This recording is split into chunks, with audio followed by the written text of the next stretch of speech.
নমস্কার, শুরু করছি আজকের সংবাদ।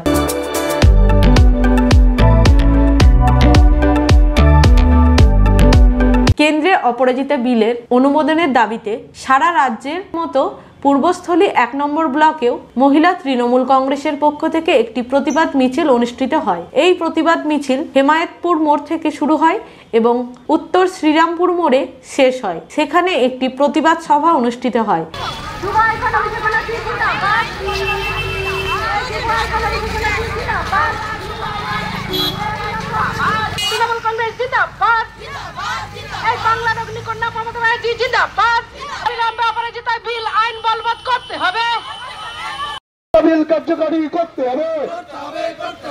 এই প্রতিবাদ মিছিলে উপস্থিত ছিলেন এলাকার বিধায়ক তথা রাজ্যের প্রাণী সম্পদ বিকাশ দপ্তরের মন্ত্রী স্বপন দেবনাথ, পূর্বস্থলী 1 নম্বর ব্লকের তৃণমূল কংগ্রেসের ব্লক সভাপতি রাজকুমার পান্ডে, জেলা পরিষদের কর্মাধ্যক্ষ আরতি খান, পূর্বস্থলী 1 নম্বর পঞ্চায়েত সমিতির সভাপতি দিলীপ মল্লিক সহ মহিলা তৃণমূল কংগ্রেসের কয়েক হাজার কর্মী ও সমর্থকেরা। সারা রাজ্যে বিভিন্ন সময়ে আক্রান্ত হচ্ছেন মহিলারা, ধর্ষণ করে খুন করা হচ্ছে মহিলাদের। শিশু থেকে বৃদ্ধ কেউই ধর্ষকদের হাত থেকে রেহাই পাচ্ছেন না। এত অন্যায় করার পরেও তাদের সেভাবে কোনো কঠিন সাজাও হচ্ছে না। রাজ্যে আরজিকর মেডিকেল কলেজের নৃশংস ঘটনা ঘটার পরে পশ্চিমবঙ্গের মুখ্যমন্ত্রী মমতা বন্দ্যোপাধ্যায় শিশু ও নারী সুরক্ষার জন্য বিধানসভায় অপরাজিতা নামে একটি নতুন বিল পাস করেন। তা রাষ্ট্রপতির অনুমোদনের জন্য রাষ্ট্রপতির কাছে পাঠানো হয়। নতুন এই বিল অনুযায়ী ধর্ষকদের কঠিন থেকে কঠিনতম শাস্তি দিতে হবে, যা মৃত্যুদণ্ড পর্যন্ত হতে পারে। 15 দিনের মধ্যে তদন্ত শেষ করতে হবে এবং 2 মাসের মধ্যে বিচার প্রক্রিয়া শেষ করতে হবে,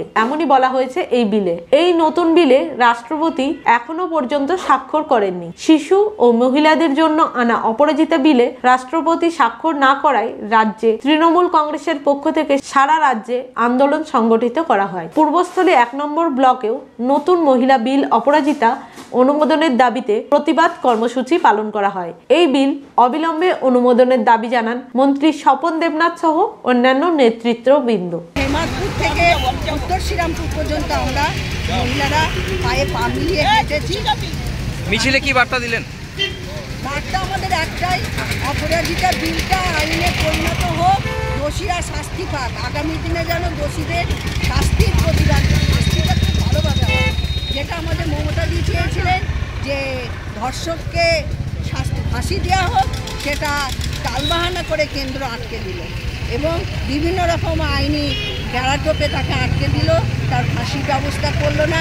এখনও যে বিধানসভায় পাস হওয়া বিলটা সেটাও আটকে রেখেছে, সেটা সই না হওয়া পর্যন্ত, সেটা আইনে পরিণত না হওয়া পর্যন্ত। আপনার পরিচয়? আমি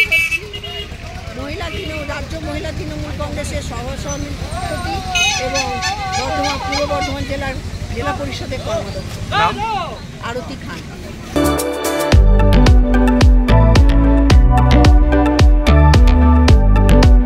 আজকের সংবাদ এই পর্যন্তই।